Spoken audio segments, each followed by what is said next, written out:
when the coach, Rich Bisacci, told me, well, Michael, I know you never played special teams, but the only way to get on special team is to make a lot of plays. And he was like, every time I see Rich, he always like, he took my advice, huh? Because it was like, I went in there, I was like, yo, what is going on this kickoff team? Like, it's just a lot of people moving. Like, because if you're a defensive end and you're a pass rusher, you never really on special teams till you get to the NFL as a rookie. And it's like, yo, what the is a punt? Like, you trying to move your leg backwards like that? You're talking to the wrong person. He don't know about none of that. It's cool. Yeah, it's cool. You didn't do special teams, but I feel you though. No. I got you. I feel you. We all good. I know you didn't do special teams. Yeah, no special teams. I was drafted pretty high, so I skipped that part of my career. Yeah, you did. Congratulations. You kept a lot more brain cells. It didn't take me long to realize, like, yo, I don't need to be out here. Like, anything goes out here. Like.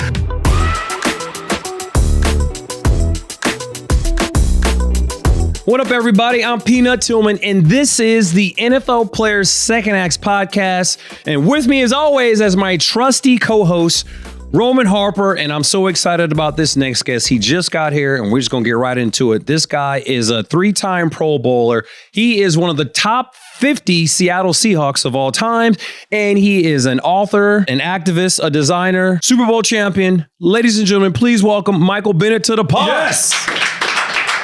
Thank you, guys.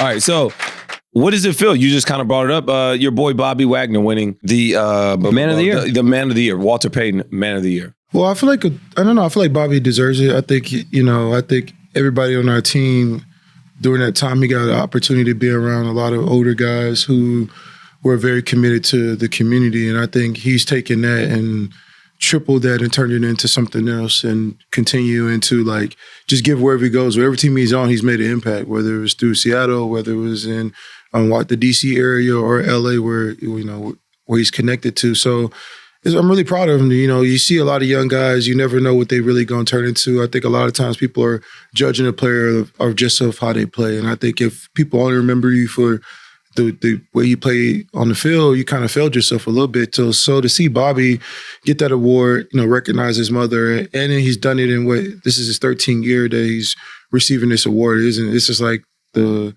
lead up throughout his career of everything that's kind of happened. And then finally that last stage is like he beat the final boss. He got the money. Yeah. He got the girl. Yeah.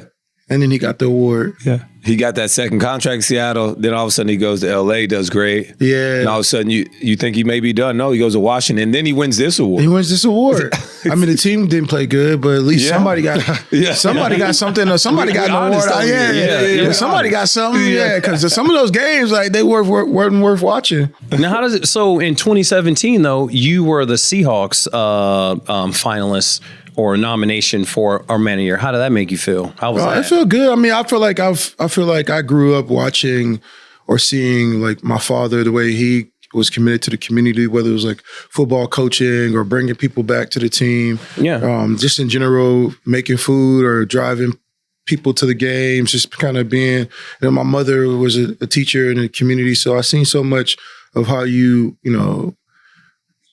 do and show up for your community in that way. So I feel like for me as a player, that was kind of normal. Like if you talk about like players that I looked up to, whether it was, or athletes, talking about like Muhammad Ali, John Carlos, Dr. Harry Edwards, like, just continuing like the legacy of people who have made tremendous impact in the community, and also not using their platform for not only for advertising, but for humanity. I think that's really important. So for me, it was a big honor because, me and my wife, we were doing so much in the community, and, whether it was like a juvenile detention centers, Africa, somebody like Cliff, my teammate, he was doing things in Haiti and doing things locally with, mentoring boys. So it was like, so many great players and people happen to do it. So I felt like having that award was a true honor because that was a competition on our team. Like who could be the best person, you know what I'm saying? Not just the best player, but who had the most impact. We always tell guys now, it's like, people see us not because we won the Super Bowl. Obviously we were the first person to win the Super Bowl in our team. So that's really important.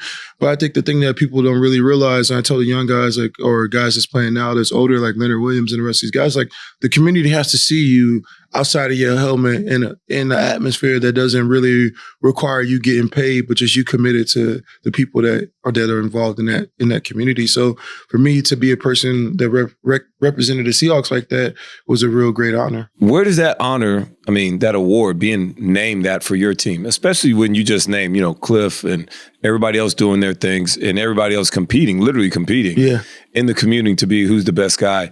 Where does that rank for you as far as like you winning that award? Oh, that was one of the top 3. Well, I don't know, maybe top 7 achievements. Okay, okay. Be honest. In the NFL, top 7. Like, it's right there, but it's like around the fringe. I got a lot of other stuff. Yeah, so, you did a lot of other stuff. I did a lot. So I was like, maybe I moved to top 5. It definitely was a really top 5. Yeah, top 5. It was one of the best moments because you get that award and you have an opportunity to be cemented in Seattle's history as not just as a great player, but as a great citizen. I think that's really important. Tell me this: where does the award go? Where you start wearing the little boy pads? Like, how did? Because you were like one of the first. Like, you look weird. I did. You didn't look weird, but I could see. I could imagine somebody like you seeing me like, yo, why is this guy's shoulder pad so small, right? So it's like, at the end of the day, I feel like I just wanted to be able to move my hands, be able to like.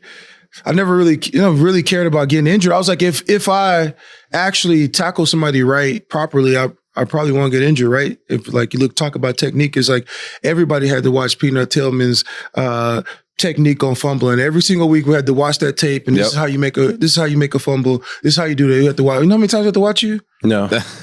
Every week, every single day, turnover Thursday, had to watch it. Had to watch it again on Saturday before the game of how to make the proper technique to make a fumble, right? And I think if you talk about tackling, that's the same thing. Like we watch a lot of rugby, a lot of this and then for me, as a smaller player, in some ways because I played inside and outside, technique was really important. So like, if you have the proper technique, you probably won't get injured. The time you put your body in the axial position and then you actually, make a bad tackle, you end up breaking your neck or you end up being in a position out of your whole body being able to make a tackle. But if you look at rugby's, how they make tackles is like completely on the shoulder and the thing. So for me as a defensive lineman, I'm usually tackling a person right when they get in the ball. So I'm not really, taking on like you guys when it's like a safety, like, oh, so bad for a safety. Yeah. Like, you back there and you like, you back, it's like, oh, here comes Adrian Peterson. Oh, he just got past the lineman. Okay, maybe the linebacker will get him. No, okay, nobody's got him. Okay, the corner. All right, it's my turn. It's like, now you got this whole field. You have to make a tackle. So it's like, with defensive linemen, it's like, I'm usually hitting a guy right when he's getting the ball or right at the line of scrimmage. So it's like, I'm really never really running through like full-on contact. Okay. So. Well, it makes sense. I always wanted to know. So thank you. It makes sense now. So a guy that goes undrafted, you make 3 Pro Bowls, you won a Super Bowl championship, you're one of the top 50 players in the Seattle Seahawks history and their organization. How much growth did you have? A lot of growth. I think I had an opportunity to be around so many great players. I think my rookie year being around Rondé Barber, that kind of really changed my trajectory as a player, like seeing how Rondé would train, seeing how Rondé would, get a massage. I remember just like asking Rondé, like, man, how are you doing this? Like, it was year 15 when I was there. So watching Rondé Barber and the way that he approached the game really helped me transform into a better player earlier in my career. And then also having the opportunity to be around Albert Hainsworth. I know he gets a lot of bad credit for just some of the things he did, but he was a good player. And I think one thing that I learned from Albert was like, he was like one of the people that told me like to believe in myself early on. He's like, man, you got talent, Mike. You should be starting no matter what. Like he was one of the guys that was like, this is how you rush the passer. So I think early on having guys like that and coaches like Keith Millard, like pushing me towards greatness. And I think, I had an opportunity to play with Gerald McCoy early on, and like we was just getting started. I kind of sometimes like I feel like if we stayed together for like 7 years, we probably would have had like crazy stats because we were just kind of getting going in that defense and just learning how to play with each other. So I think that helped me like early on, and then coming to Seattle and having an opportunity to be around Dan Quinn again. I think when I first came into the league, coming to Seattle, I had an opportunity to play with Dan, and I remember the first time he was like, "Oh, you got to play inside. We got guys on the outside. Well, you need to get better." You know what I'm saying? It was just like, Dan was always on me, and we built a close relationship. So when he came back from Florida and he was going to Seattle, he called me, like, "Oh yeah, I need you to come play up here." I'm like, "Nah, I'm good." I was down in Miami on my trip. And I remember it was like Cam Wake in there. They was like, "Oh, well, Cam's here, and so you got to play on the right side. I was like, I don't know, man. I was like, I don't know if I can play on the right side. I feel like on the left side, I'm like 98 on Madden, but on the right side, I'm like barely touching 80. You know what I'm saying? So it was like that matters. That matters. Like, matters, you know, like Madden 90 left in, 96 to 98. You know what I'm saying? But other side, I'm just okay. So I was like, I don't know if I want to do that. So when they called me, I went up there, and that's the first time I had the opportunity to be around so many great players. I feel like guys kept pushing me, like opportunity to play with Cliff. I think that helped me with learning the things that I wasn't good at as a defensive lineman, seeing how he practiced, seeing how Mebane practiced. I think Mebane was one of the most intellectual players I ever played with. So seeing how he saw the game, how he moved through the field. And I played with Big Red since I was in college, so that was super simple to come back. We were super close together already. And so that was the time that the game had to really, like, my game jumped another level, is because it's like you don't have to do everything. You just need to do your job. You know, sometimes you get on a team and you try to like do more, you know, and then you end up doing less. And I think that's the thing you have to really, you know, watch yourself as a player, you know. You don't want to be like Anthony Davis, who's just hurt. No, you can't hurt your finger. Of the time. Non-shooting finger. You talking? What does he need his finger for? I'm telling you, it's some Laker fans in here. So like, bro, it's a bad place for us to start. I'm just telling you, like, Luka was a better trade though. For sure. Dallas got the short end of that stick. Let's lock back in. You mentioned Cliff, Avril, and how he was opposite defensive end of you. But like, what is it like when you go with somebody that's opposite of you? But man, he has different skill sets. And how great is it to see somebody else with completely different skill sets perform at such a high level? Because then you kind of steal a little bit out of his bag, and he's learning. No, I think 100%. I think you learn a lot of different things from people when they are doing. It's like you watch Cliff's game. It's like it's speed to power and getting around the edge.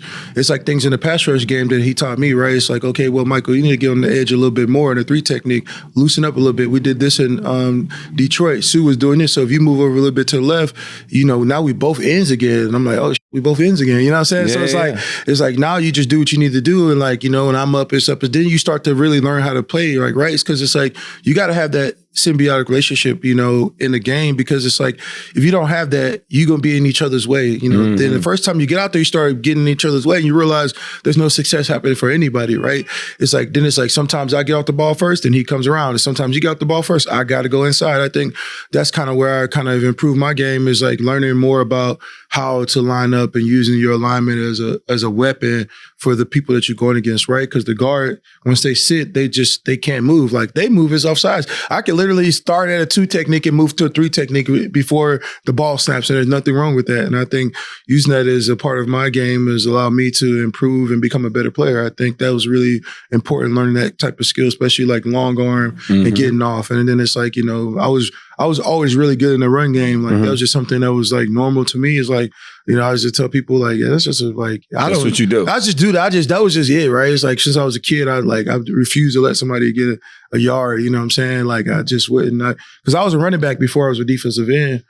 Of course, everybody can tell about that running back. That everybody got that. I was a running back. It's okay. I was a really good running back until 10th grade, and then, you know, you go to practice. All the big kids. And then you see like another human. You're like, yo, he's a really good running back. I don't think I can do what he can do. And I was like, yeah, I guess I'll go play defensive end. Like, you know, the coach was like, yeah, you know, like, there's this kid named Courtney Mass. Like, he was a good player. He just was like, you know, it's okay. He couldn't get the grades. If he would have got the grades, he would have been in the NFL. But he was so good at running back that when I saw him start playing running back, I was like, that was the first time I was like, yeah, I don't know, man. Maybe I should do something else. How receiver look, you know, like. But then Courtney was so good that the coach was like, yo, you should play defense. And I was just like, okay, I'll go play defense. So I didn't really play defense until I was like in 10th grade. Nice. It was the same thing we were talking about earlier about everybody wants to be a receiver. Yeah, you should go like play 20 DB. kids. It's like 50 kids in the receiver line, but nobody wants to play DB, and it's like 10 kids. So no, DB's the hardest position on the field, though. It is. Tell me this though. Nobody wants what was your welcome to the NFL moment? Welcome to the NFL. I have 2. All right, give them to me. The first was against Walter Jones, man. Oh my God. Big. I don't know why. Every time I see Walter today, I'm like, you know, my hip still hurts, right? Because it's one of those things. Like, you know, Walt was one of them people that was like. it's like somebody made him in, like, you know, God was like, this guy, like, this is what I want to be an offensive lineman. Here's my commitment to the world. And he made Walter Jones, right? And it's like, there's very few people like that, right? Julius Peppers is like, here's the guy. Yeah. Charles Wilson, like, here's what he's supposed to look like, right? Adrian Peterson, running back. Yeah. And I feel like with Walter Jones, man, I was out there, I was like beating everybody at practice because I was undrafted. So I was like, man, I don't care, you know, guard, everybody, Chris Spencer, whoever was out there, they was like, yo, you got to slow down. You got to slow down, Rook. And Walter Jones told me one time, you need to slow down. Nobody could beat me. And I messed around and went around him one time. And, you know, like he had his chin strap undone. I saw them, you know, click that thing. I should knew that was a sign right there. Obviously, like, you not having your thing. Yeah, like, you know, like, he put that on, man. Boy, he pushed me so hard, boy. I still have dreams about that. Like, it was terrible. Like, but Walter Jones is my first one because he, like, just really just. Did he finish you? Thrown out the club? I mean, he just threw me he was the strongest human I ever met. Get thrown out the club. No white teeth. Actually, Haloti Ngati was the strongest human I ever met. Oh, yeah. Haloti's huge. Haloti was the strongest person I've ever seen in my life. So tell me the second one. The second one, Carl Nix. Oh, big Carl. Yeah. Because when he came to Tampa Bay, and he kept telling me, like, hey, I ain't gonna tell you again. And he hit me in my chest, boy. You know, I feel like, you know, that little prayer thing they had, like the Jesus walking behind me with the sand. Yeah. You see the footsteps in the sand. That was like the opposite. I could see his footprints his hand print in my chest.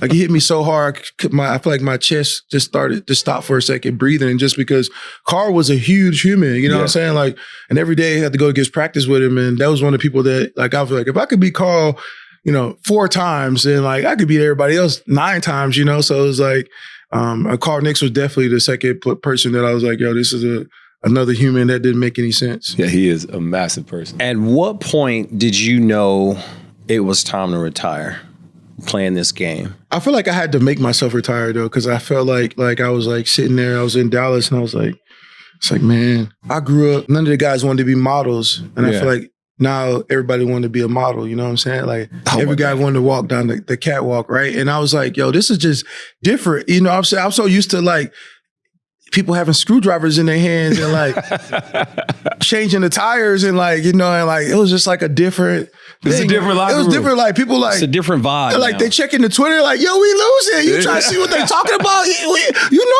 we losing. Why you checking Twitter? I feel like it was just like I was like the last of like the two-a-days and all that stuff. School. The old school. So I was like a part of the old school of football. So I came in and like it was two-a-days and we had all the old vets and like so I came in like at that time where it was like, you know, people you go to practice, you would get knocked out, you know what I mean? And like and so it's like I feel like I transitioned all the way to the end and I just like felt like I'm too old for this game. I'm too old for it, right? It was like, and then I was in there and I was just like, I was with the Cowboys and I was just like, I don't know. I feel like it's just a different game. And I felt like I came from the generation of where it was like really important to have like honor and code and like brotherhood. And it was less about throwing your guy under the bus and more about like standing together and believing in something that was really more important. Like winning really meant something. Like going out there and being dominant actually meant something. Like loving the game. Like, you know, you see your teammate get hurt and you actually shed a tear because you actually love that person. Like, yo, some teams it's not like that. It's like, yo, it's my turn to get in the game. Like, you know, like I was waiting. I would have did it myself. Right. Thank you, Charles. You know, like, cause it's like you took him out. Like I didn't want to take him out. I was like every day. I was hoping. Like it's like, but like being on a team where it's actually love, I feel like that's what I had a chance to experience in Seattle, and that kind of like was what my experience was. Yeah. Like, that was what I felt like football should be: the brotherhood, the love for the game, watching film. Like guys, be like I ain't watch no film. I'm like, okay, like. Why is that good? Like it's not. It's not. It's like, not at all. It's not. Like being on the game and being able to talk on the intellectual level about what's happening to the point where coaches are respecting what you're saying because your preparation, like that was what I came from. So then I didn't have that no more. And I just felt like it was kind of misty. I remember I stood up in front of the D-line, the whole defense, and I was like, you know, I feel like I had to tell the team because I feel like if I didn't tell them, like I would have not retired, right? I had to like stand up and like say it vocally. And I said it vocally before one of the last games. I was like, yo, this will be my last time playing. I enjoyed the NFL. Like you guys should do your thing. And like even when I retired, I was like in New Zealand, I was still getting calls to like, come play or whatever. And I was like, I don't know, man. I just felt like I just kind of, and I was also like in between that lane of like, like, at one point, are you doing your family injustice or you doing yourself injustice, right? It's like, I see guys out there, like I could still be playing too. Like today, if I really just went through the process of playing, like it was like, the older you get, the less practice you got to do. Yeah. At some point, you just know the game more than other people do. I see Calais out there, Cam, everybody's still out there.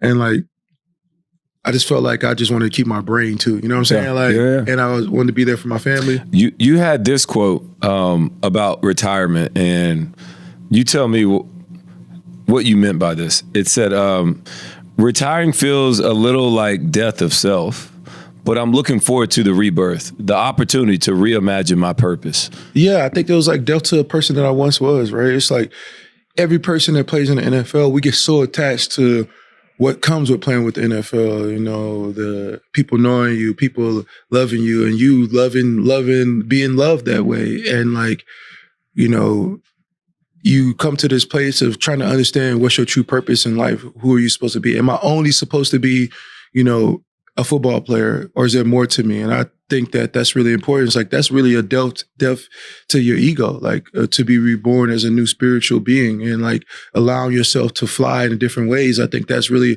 a challenge, right? It's like the challenge is trying that, it's easy to stay committed to something that you know everything about. There's nothing to imagine. Like right now, we all can know exactly what's happening in the Super Bowl. We all played in the Super Bowl. Right. We know how the practice is going. We know what the coach is saying. We can predict everything that's about to happen because we went through every single schedule. We know how bus rides happen, massages, what type of the family pressure that people are feeling. But then like you try something else, like you're doing the FBI, like that's a whole nother world to try to experience and the process and the determination and discovering, can I really push my brain the way that I push my body? And I think that's really kind of a real challenge as ourselves to do, right? And I think that's really where I was trying to do, is trying to really reimagine what the possibilities of what Michael Bennett could be. Follow up. Has Michael Bennett succeeded in that? I think I have. I think I've always been able to, being undrafted has always taught me that discipline was super important. And like, I've always carried a chip on my shoulder. So anything that I try to do, I try to push myself to the max. Like I'm a maximalist in a bad way. You know what I'm saying? Like word scares my wife is a maximalist. Yeah, she always throwing that around too. I'm like, I don't know if I like that. No, but I'm saying like, for example, like a maximalist in a good way, not like a bunch of things, but like I started playing tennis, right? It's like, love that. I started playing tennis to the fact that I think I'm going to the U.S. Open. So it's like, that's a problem. That's just a problem. I'm playing 5 times a week. I'm training. I'm in the gym doing single legs. Like this is what Federer does. I need to get these Djokovic shoes to the point where it's like, I'm only watching tennis. Like, I love that. So I'm like, so anything that I get into, I just start to go down a deep path on it. So like, architecture, I just went the furthest you can go. Like, I'm gonna go to architecture school. Hard as shit, but still did it. You know what I'm saying? Yeah. And like still doing architecture as my own work, practice and furniture and design and stuff like that. So anything that I get into is like, I'm gonna like watch it and try to understand it, read about it, absorb it in a way that it becomes something that's second nature to me. That's just how I've always been. Like, and I don't know if that's good or bad. Like, so I don't know. I think it's good. I think it's worked out for you. But let's stay on that topic. So architecture, writing poetry, a designer, football player. Why did you choose football over the other ones? When I was young? Yeah. I feel like it was a path that I understood. It was like, and I feel like it was kind of chosen too for me too, right? Okay. It's like growing up in Texas is so different than any other place playing football. It's like you get identified. That's what you do. You get identified super early as like, yeah, we thought you should have 2 Englishes, but we replaced it with an extra football. UIL. Yeah, we was thinking that, you actually need 3 PEs, but we made it 6.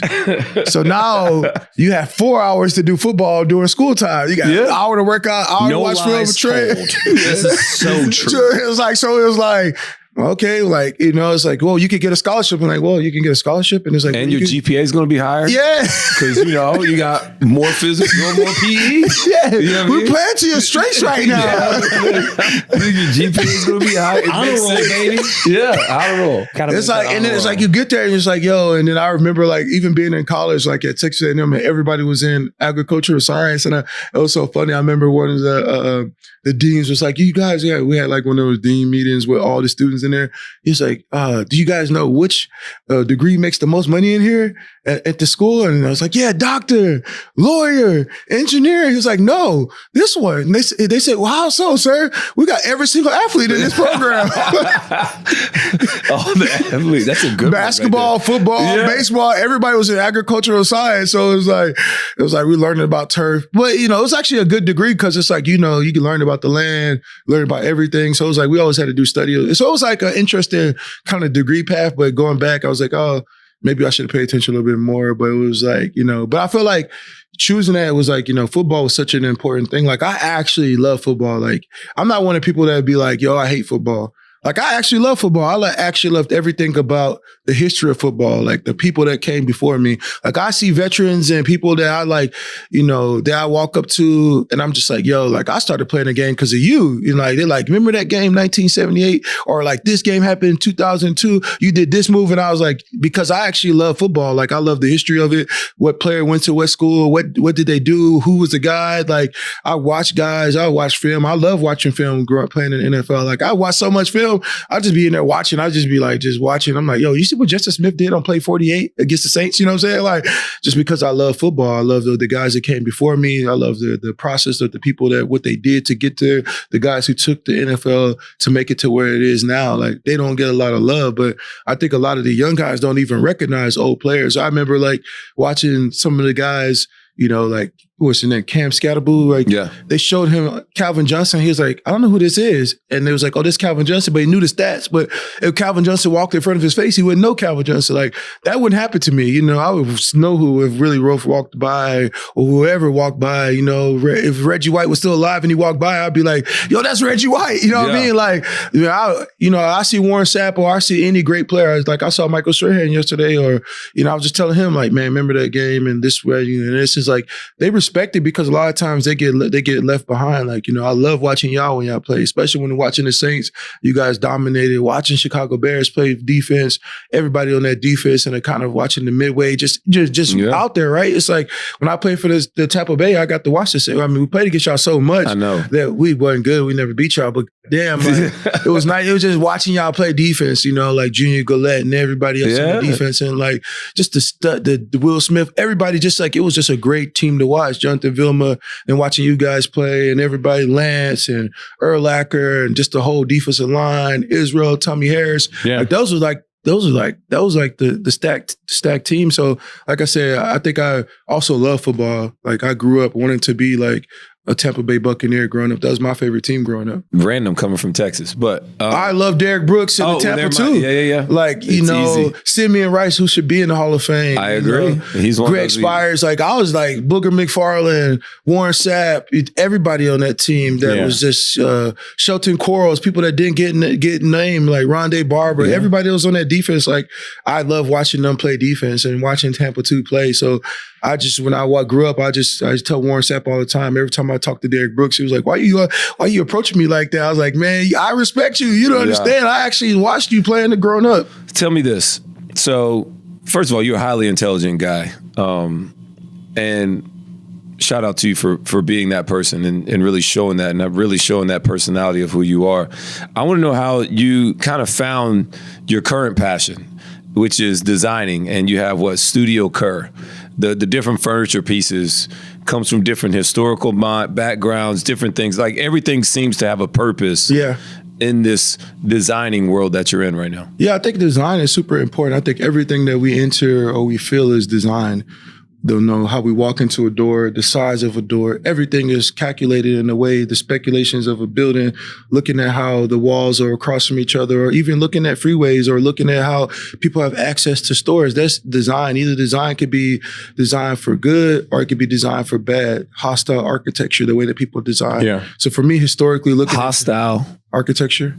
That's a thing. That's the thing. That's like when you see like a bench and they start putting like bars on it, so they don't want homeless people sleeping on it, or they'll design something in a way that's like, you look at it and you're like, yo, this feels hostile in a way. Like it feels like it's going against the natural current of way humans should be. Like the way that a water would kind of be in a river and it will flow naturally, but if a brick gets in there, it flows differently. So you look at like a street or anything like that, somebody's designing it to be that way. So the ghetto is not natural, it's designed that way. It's not natural to be people to be stacked up on each other, not to have access to natural light, not to have access to food. That's people really sit down and design that. They don't design with empathy. Yeah. So I think for me, when I think about architecture, I've always thought it as being a word of empathy. And so for me, when I think about, my furniture or my design practice is rooted in the Black history, but in a way about discovering new forms, right? How do I take, just being a Black man, like a lot of me is African, but it's distorted in a way. Right. It's like, it's fragmented. I can't remember it, but I know that it's there, right? It's like when you think about gumbo, you think about the dishes or things that we do, that's our heritage. We reformed it and thought about it in a new context, but it's still there. So a lot of what I design is like looking at African culture, but realizing that I'm also an American in a way. And how do I bridge those to think about it, right? To remix those things, create new forms, to think about the spatial logic of something is really important. I spend a lot of time in my day working on projects like that, whether it's a building, whether it's a furniture, or thinking about memorials or designing memorials for people. And I think that type of commitment to research, that type of commitment to thinking about people in a more communal way is really important to my practice. I think that's really the thing that I do every day. I mean, it's tiring mentally because it's like sometimes I'm like, I just want to watch YouTube, because sometimes it's like I'm constantly like thinking and like having to think at large scales and then thinking at small scales, right? Like designing a museum. It's like that's a big project to think about. Yeah. How can something change the way that people, go into a community? It's like I have to think about, the windows, how much light got to be in here? How much is the access to the people? What points will people come into? How can I make something feel so different? Think about it in a different context. So I think a lot of that is where kind of like when my design practice is rooted in research. And I think about this African diasporic forms and languages. And I just think about it through different scales. So whether that's furniture pieces, and I think this last collection that I did, I'm working on a new one, but the last one was around this idea of getting back to the crib, was really about getting rooted to like the things that are rooted in the love and kind of like remembrance of that. Because I think so much of being Black is about traumatic experiences, but I don't want that to be the only experience that we feel, right? Some of the experiences we actually feel are love. We know what it feels like for your mother to sacrifice something and out of love, working overtime to get you that present for Christmas, or being there for a Sunday dinner. Your grandma made the best biscuits or the fried chicken. Nobody want to eat Auntie Janice spaghetti or yams because she don't put enough sugar in it. You know what I'm saying? Like those feelings of what family feel like. And I think that's really important to remember that we also are human in that way. I think that's really important to dignify who we are and to make sure that people realize that we just aren't a vulnerable experience, or we just not just a traumatic experience. We are a full spectrum of humanity, love, pain, and joy. So as a football player, where does that fall on your list? And how would you describe yourself as a player?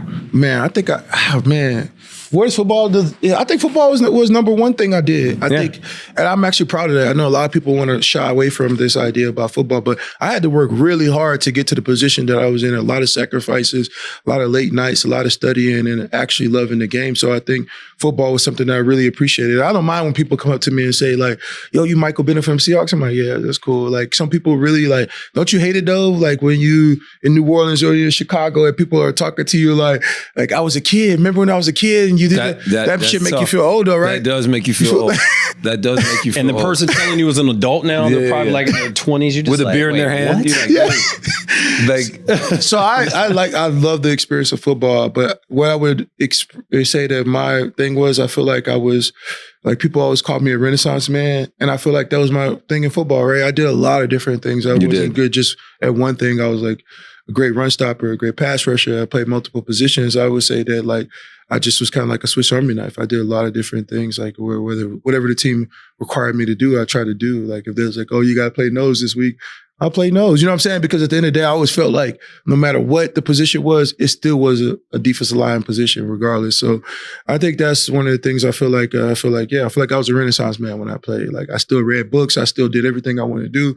Still went home and was with the family. Like I just kind of just did what I needed to do and use it as a way of doing. I always thought football was an art too, right? It's the art of the body. Like it take a lot to be out there, like, having to watch the video over and over. I never got one right. You know what I mean? I think I might have hurt my wrist like more times than I actually got it right. But those guys, it's a real technique. It's a real technique. And it's like when you do get it, it's an art to it to watch somebody and be in the movement and see when, okay, on the third hand, that's when I punch. Like a great boxer. Yeah. It's the art of it, right? And then being a great passer is the same way. It's like on the third step, when he crosses over is when I'll strike. You know what I mean? Any strike before it'll be failure. But if I strike at the right moment, it's art. And I think that's kind of what I've always thought about football. One thing that my research definitely didn't tell me, and that is I got to know, because you were such a great player, how the hell did you go undrafted out of Texas A&M? Oh, man. Like, what did you do? I feel like I think they think I didn't like white people. That's what it was. Is that what it was? That's what the word on the street was. That's what they said. They said that's what they said. They said I was defiant and that white authority pushed me the wrong way. Really? I love that. I don't think that's true. I don't think it either, but I think it's hilarious. I wonder what scout wrote that. You know what I mean? Like, does not like white authority.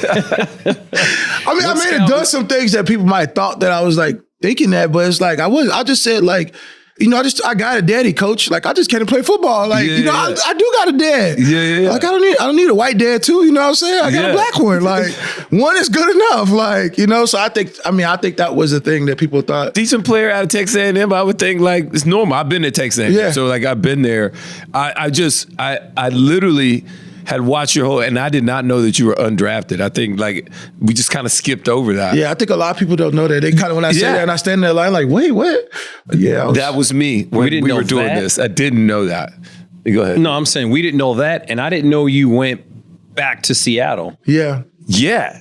That shot, I was like, wait, what? Yeah. Yeah, so when I was a rookie, I made the team as an undrafted player. I actually beat out a third-round pick, Baraka Atkins. He was played for the Miami. He went to Miami. And actually it was a fourth-round pick.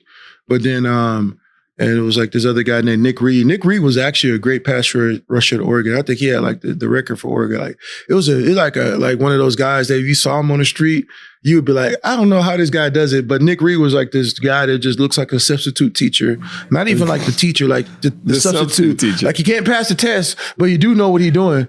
But that was like Nick Reed, and then we was like dominating in preseason. Like we was literally killing in preseason. And so basically they told me that like, oh, we need to move you down for one game so we can bring up an offensive lineman because we don't have enough offensive linemen. Because they told me before the season, it was like, you're not going to play in any games. You're just going to practice and you're going to be on the team. Yeah. And we're going to develop you because we got Patrick Kearney, we got Corey Redden, we got everybody. Like you maybe towards the end of the season, you might get some playing time, but your job every day is to come here and make the offensive line better. That's pretty much what they kind of told me, right? And I was just like, okay, that sounds good to me. I'm on the team, like, you know what I'm saying? Like, and then like they put me down and like I was confused because I didn't actually know what I just agreed to. You know what I'm saying? Like, and then the next day it's like, all these teams put in this offer for me, and I'm like, it's like I was supposed to go to like, at first it's so funny. I was telling Cliff I was supposed to go to Detroit Lions, but then they actually won a game and Tampa Bay had a worse record than them. So it was like Green Bay, Tampa Bay, like all these teams. And then like, and it was like the Raiders, and it was like, oh, you have to go to Tampa Bay because it's the lowest team. So I didn't know you go to the lowest team if they put in multiple waivers. Yeah, so multiple teams could put it in the thing, but they're not going to give the best team a best player, right? Because it doesn't make sense if a good player comes off and then like, the Chiefs are already winning. They're like, yeah, let's get this player number one. But if the lower team puts in the offer first, then they claim you, then they get to take you. Dang, I didn't know that. I learned something new. All right, this is the other thing that I did not know. Mount Rushmore. All right, you get 4.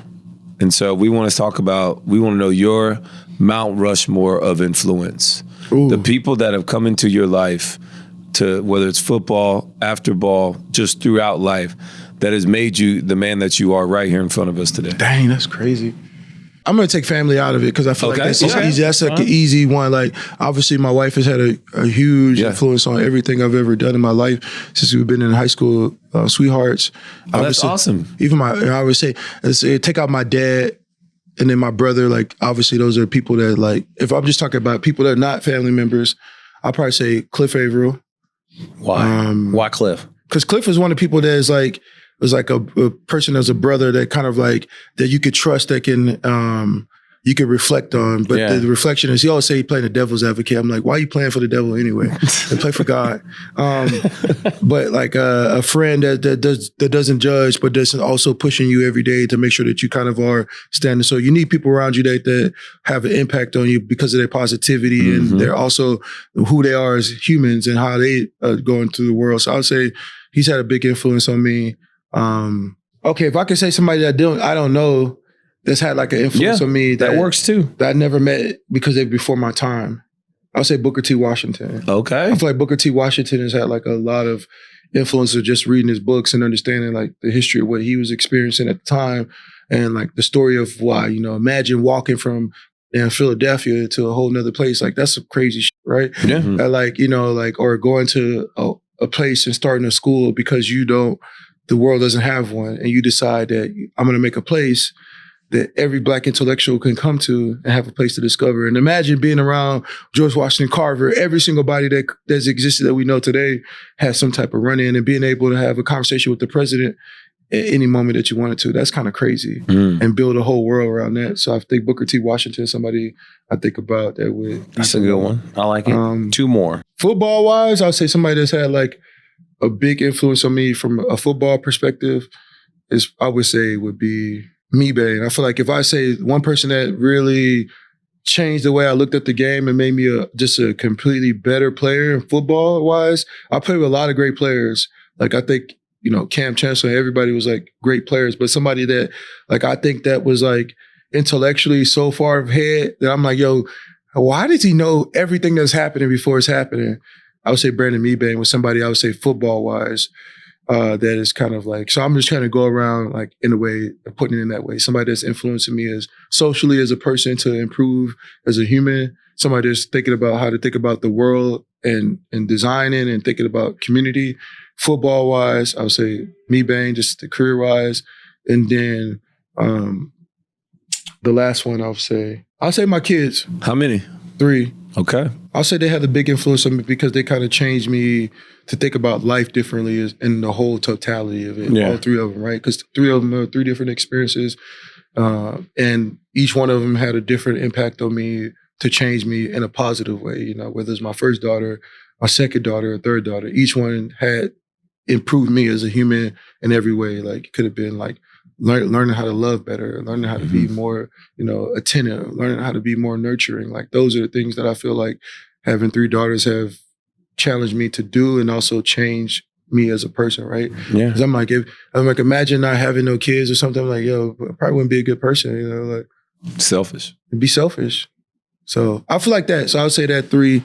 And outside of like, I'll say like, obviously, of my brother, I feel like it's had a big influence on me just in general, because it's like to be able to go into life with somebody who has experienced everything you experienced, and like them from the beginning, it's like, and so it's like you can help each other, like manage emotions, manage life, kind of talk about things, and just have conversations and be honest. I think that's kind of a good thing too. So yeah, I feel like I've had a lot of good influences, but coaches wise, I would say the biggest influence that I ever had on it was 2 coaches, really. Hold on. You keep adding to the list. Hold on. No, because I feel like you can't. No, you can't. Because I was going to say, because Martellus he the 5th on the mountain. So, and then you just added 2 more coaches.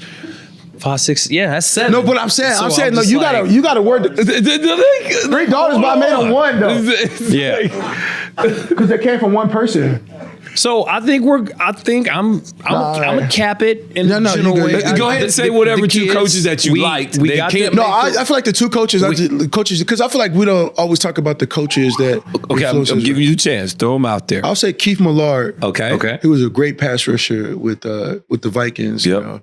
He would tell me stories about when Pete was just a GA and all those kind of stuff, and came to check his room and he threw like a sandwich at Pete Carroll, and Dolman and all those guys that he played with. He was a great coach and like teaching me how to pass rush. And then also Dan Quinn was really good because I think he was like one of the first people who was like, yo, you're going to play every position. Like I remember in preseason, I looked over, it was my first time ever playing special teams. I feel like I never had to play special teams until I got to the NFL. And I was looking, and I remember when the coach, Rich Blasasi, told me, well, Michael, I know you never played special teams, but the only way to get on special team is to make a lot of plays. And he was like, every time I see Rich, he always like, he took my advice, huh? Because it was like, I went in there, I was like, yo, what is going on this kickoff team? Like, it's just a lot of people moving. Like, because if you're a defensive end and you're a pass rusher, you never really on special teams till you get to the NFL as a rookie. And it's like, yo, what is a punt? Like, you're trying to move your leg backwards you're that? You're talking to the wrong person. He don't know about none of that. It's cool. Yeah, it's cool. You didn't do special teams, but I feel you though. No. I got you. I feel you. We all good. Hey, yeah, you got it. I got it. He don't. I appreciate it. Yeah. I know you didn't do special teams. Yeah. No special I was teams. drafted pretty high, so I skipped that part of my career. Yeah, you did. Congratulations. You kept a lot more brain cells. It didn't take me long to realize, like, yo, I don't need to be out here. Like, it was like a animal zoo. Like, it's like anything goes out here. Like this is crazy. At least in the game, it's like there's a stop. You line up. There's people coming down. Hut 1, 2, 2. Yeah. Only 54 is the mic. 73, and then you kind of like are feeling it. But special team, once the ball is kicked, it's like, yo, chaos. It's chaos. Yeah. I'm glad they changed it too, because like I know a lot of guys right now that's laying at home with broken backs and broken arms. Like, yo, I could have played a lot longer if I didn't have to do that special team. Remember the wedge? Oh yeah. I wasn't big, so I didn't have to worry about it. I wasn't worried about the wedge. Well, we're going to continue this. Yeah. After we cut the camera off. Michael, man, dude. Number one, you and Martellus are some of the most intelligent men I've got to experience. And so shout out to your family, your parents, for allowing you guys to be who you are. Yeah. And so ultimately, don't change. Thank you. I love that about you.